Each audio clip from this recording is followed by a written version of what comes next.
तो दोस्तों फिर से गाना चोरी करके गाए हैं खेसारी लाल यादव। आइए वीडियो में इसी के बारे में बात करेंगे। तो चैनल पर नए हैं तो चैनल को सब्सक्राइब करें और वीडियो को एक लाइक जरूर से करें।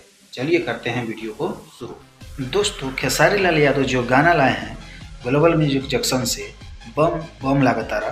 दोस्तों ये गाना, इस गाने का धूम चोरी किया हुआ है। दोस्तों ये गाना खुशी कक्कर गाई है, जो आशुतोष तिवारी अपने गाने को लिखे हैं बम लगातारा। दोस्तों खेसारी लाल यादव जो गाना लाए हैं बम लगातारा, इस गाने को गाए हैं खेसारी लाल यादव और खुशी कक्कर। दोस्तों इस गाने को लिखे हैं अखिलेश कश्यप और इस गाने में म्यूजिक दिए हैं आर्यन शर्मा। दोस्तों अखिलेश कश्यप के पास कुछ नया चीज़ नहीं रहता है, इस जैसे कि इस गाने में 2 धुन का गाना है। मतलब इस गाने में 2 धुन है, जो एक है झकोरा मारे झूलनी और दूसरा है बम लगातारा।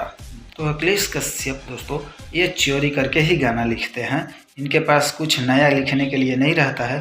तो चलिए वीडियो को यहीं पे ख़त्म करते हैं। वीडियो अच्छा लगे तो लाइक करें, चैनल सब्सक्राइब जरूर से करें।